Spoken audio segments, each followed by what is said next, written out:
আমরা বলি Italian sonnet অথবা পেট্রাকন সনেট। ভালো করে দেখো, এটাকে বলা হয় পেট্রাকন, পেট্রাকন সনেট অর ইটালিয়ান সনেট।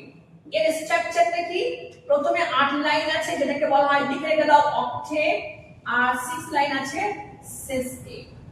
দেখো প্রথমে 8 লাইন থেকে ভালো করে খোঁজো। দেখো 1 2 3 4 5 6 7 8 ইয়ার পর্যন্ত 8 লাইন এরকম দাগ দিয়ে রেখে দাও। প্রথমে ইয়ার পর্যন্ত ওখান থেকে এরকম দাগ দিয়ে রেখে দাও একটা, এটাকে বলা হয়, লিখে রেখে দাও অক্টেট, আর একটাকে লিখে রেখে দাও সেস্টেট। এর রাইম স্কেল, এটা কাটলে এটাকে বলা হয় কোয়ার্টারেন। এই কোয়ার্টারেন, এই 4 লাইনটাকে বলা হয় কোয়ার্টারেন। এটাকে যদি রাইম স্কেল বলা হয়, লিখে নাও A B B A, A B B A বলে দিচ্ছি।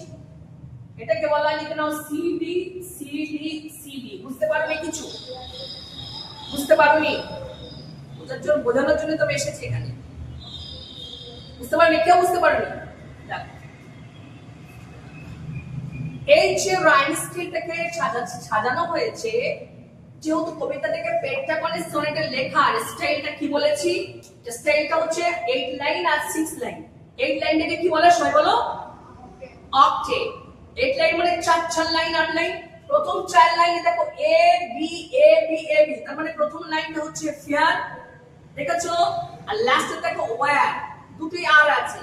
এখানে আছে বাই, ওয়াই আছে, ম্যাজেস্টি, ওয়াই আছে, মিলছে। প্রথম এর সঙ্গে, প্রথম লাইনের সঙ্গে 4 লাইনের সম্পর্ক আছে, এর সঙ্গে আর মাঝখানে দুটো লাইন বিবি, এটাকে বলা হয়, that is called rhyme scheme. Rhyme scheme, ঠিক আছে? বুঝতে পেরেছো? না পারলে আমাকে বল, আমি পুরো এক্সপ্লেইন করব। Why are you silent? এই কবিতাটা উইলিয়াম শেক্সপিয়ার ইটালিয়ান পেট্রাকন সনেটে লিখেছে। তার স্টাইলটা কি বলেছি? 8 লাইন এবং 6 লাইন। 8 লাইনটাকে কি বলা হয়? অক্টেট। 6 লাইনটাকে বলা হয় সেস্টেট। এর রাইম স্কিমটা কি? প্রথম 4 লাইন এ আর 1 লাইনের সাথে 4 লাইনের মিল, সেকেন্ড লাইন আর থার্ড লাইনের মিল। দেখো ইয়ারের সঙ্গে ওয়্যার আছে, আর আছে নিচে, আর এখানে কি হবে? বাই এর সঙ্গে ম্যাজেস্টি, এটা ওয়াই ওয়াই ওয়াই। ঠিক ওখানেও দেখো বিয়ারের সঙ্গে ইয়ারের মিল আছে, লাইয়ের সঙ্গে স্কাইয়ের মিল আছে, ঠিক আছে? বুঝেছো?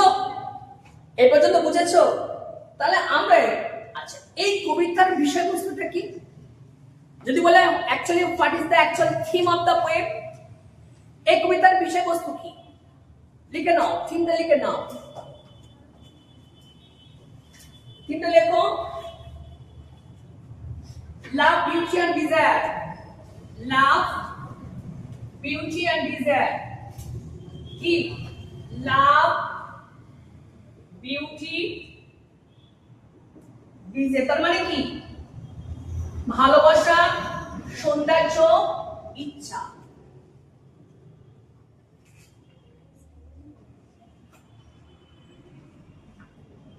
ঠিক আছে? আমি কিন্তু এখন পোয়েমের মধ্যে আসিনি, আমি কিন্তু ব্যাকগ্রাউন্ড পড়াচ্ছি। 11 12 এর পোয়েমের কিন্তু প্রত্যেকটা ব্যাকগ্রাউন্ড জানতে হবে। You have to know. একটা হচ্ছে লাভ আছে, একটা হচ্ছে বিউটি আছে, একটা ডিজায়ার আছে। ঠিক? তাহলে কবিতাটা আমরা কি বলছিলাম? কবিতাটার ঘটনাটা কি? লেখক কোথায় যাচ্ছে? কোথা থেকে? লন্ডন থেকে। প্রথমে ডোভার, ডোভার থেকে গাড়ি চেঞ্জ করবে, তারপরে কোথায় যাবে? না ফ্রান্সে। ফ্রান্সে কোথায় যাবে? ক্যালিস বলে একটা জায়গা, ঠিক আছে? লেখক কিসে যাচ্ছে? না হর্স ক্যারেজ। কার সঙ্গে যাচ্ছে? তার বোন, তার নাম কি? ডরথি। কোথায়, কটার সময় যাচ্ছে? Early morning. কটা থেকে? 5টা থেকে 5:30টার মধ্যে যাচ্ছে। লেখক যাচ্ছে while he was going to from London to Dover, আবার ডোভার থেকে ফ্রান্স যাওয়ার সময় লেখক কোথায় উঠেছে? না টেমস নদীর উপরে হচ্ছে bridge, Westminster bridge, it is situated in London. লন্ডনে যখন ওই ব্রিজের উপরে উঠে যেটা লন্ডনটাকে দেখছে লেখক, তখন কিন্তু লেখক actually he is so fascinated to the early beauty of the morning, and he wrote this poem. The name of the poem composed upon Westminster Bridge. It is not title of the poem, the nature poem. He loves the nature. লেখক কিন্তু প্রকৃতির প্রেম, romantic, ওই জন্য romantic poet বলে। He loves the nature. কোন স্টাইলে লিখেছিল না, লিখেছিল কি পেট্রা কনসোনেন্ট। পেট্রা কনসোনেন্টের বৈশিষ্ট্যটা কি? একটা হচ্ছে অক্টেভ, একটা সেস্টেভ। প্রথম অষ্ট লাইনটাকে বলা হয় অক্টেভ, দ্বিতীয় লাইনটাকে বলা হয় সেস্টেভ। অক্টেভ লাইন দুটো কোয়ার্টারের, একটা এ বি আর ওটা হচ্ছে কি হচ্ছে সি ডি লাইন আছে।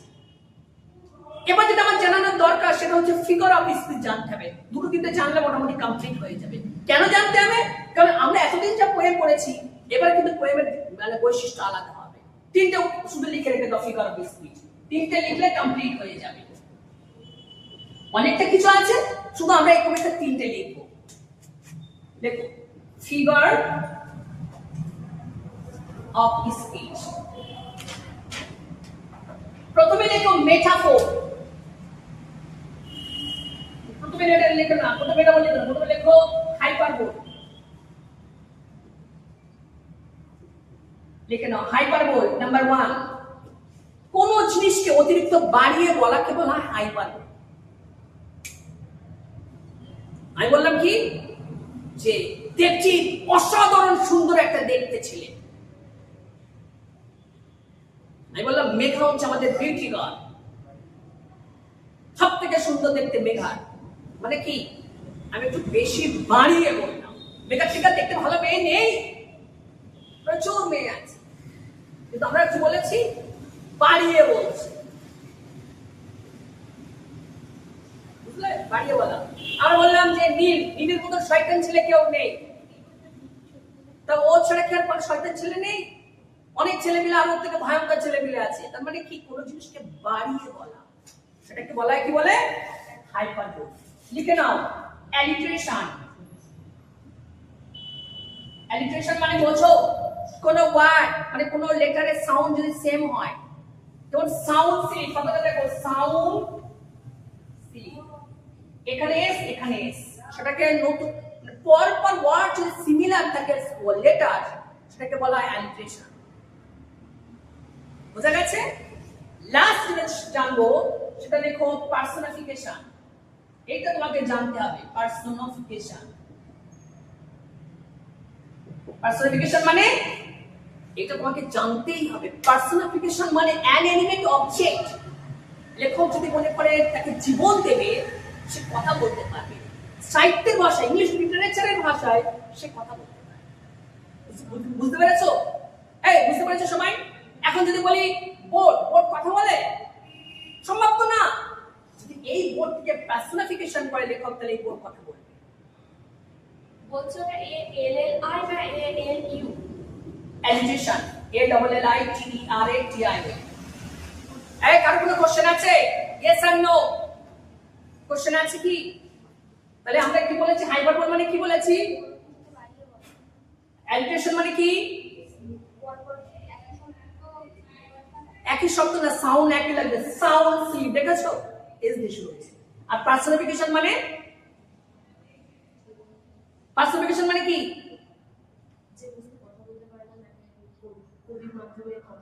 কবির মাধ্যমে, কবি যদি মনে করে কথা বলাবে তাহলে সেটা কথা বলে। অ্যানিমেট অবজেক্টের মাধ্যমে কথা বলে, সেটা হচ্ছে আমার কি হবে?